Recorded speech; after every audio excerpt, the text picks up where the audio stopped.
How does a single man conquer a continent? And how, at the same time, does he rewrite the very rules of society? No figure in history is more divisive. To some, he was a revolutionary genius who forged the modern world. To others, a tyrant whose ambition drowned Europe in blood. To understand, we must look past the myth at the man who built and destroyed an empire. Napoleon, the man who wrote laws in ink and empires in blood. France was broken in 1799. The revolution had consumed itself, leaving society a wreck of conflicting laws and bloody paranoia. Into this vacuum stepped 30-year-old General Napoleon Bonaparte, seizing control in a coup. His greatest weapon, however, was not a cannon, but a pen. In 1804, he presented his masterpiece, the Code Civil de Francais, known forever as the Napoleonic Code. These ideas, like meritocracy, were revolutionary. The code declared that your birth no longer decided your worth, applying equally to nobleman and baker. It meant a farmer's son could become a general based on talent, not blood, and a merchant could be secure in his property.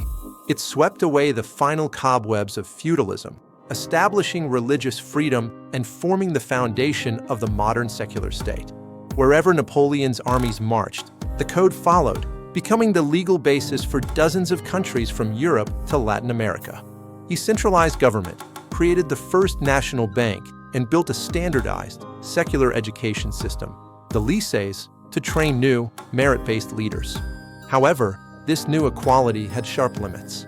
The code was a step backward for women, placing them firmly under the control of fathers and husbands.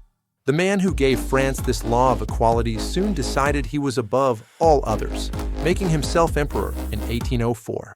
This new world and his crown were not built with ink, but paid for in lives. Napoleon's genius for law was matched by his genius for war. His ambition was borderless. He saw Europe as his personal chessboard, crushing the old monarchies who allied against him again and again.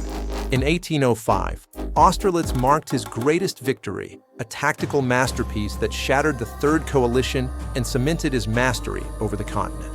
His brilliance created the Grande Armée, an army of unprecedented size drawn from 20 nations, all marching to the will of one man. To enforce his continental system and blockade Great Britain, he invaded Spain, leading to a brutal 6-year guerrilla war that bled his forces white. Then, in 1812, his ultimate gamble, invading Russia with over 500,000 men. He took Moscow, only to find it burning, set ablaze by the Russians. The retreat was an apocalypse, with General Winter and Russian partisans annihilating the Grande Armée. Fewer than 1 in 6 survived. The total cost of the Napoleonic Wars is staggering, with estimates ranging from 3.5 to 6 million dead, military and civilian. He mobilized the first modern mass conscription armies, turning warfare into national annihilation. The code he championed was often imposed at bayonet point. He tore down old monarchies only to place his own brothers and sisters on thrones, turning liberation into a family business. So, we are left with 2 Napoleons, the visionary who codified liberty and the despot who crushed it. Perhaps one could not exist without the other. His reforms were possible due to absolute power, and his power due to military conquests.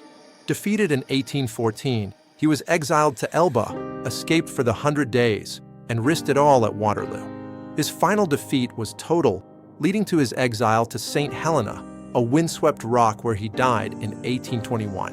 When he was finally defeated, the world could not go back. The ideas he unleashed, equality, meritocracy, nationalism, law, were out forever. He drew the map of modern Europe, first with his armies, and then with his laws. Genius? Tyrant. In the end, he was simply Napoleon, a force of nature that remade the world for better and for worse. The question isn't which one he was, but how much of our world is still living in the one he built.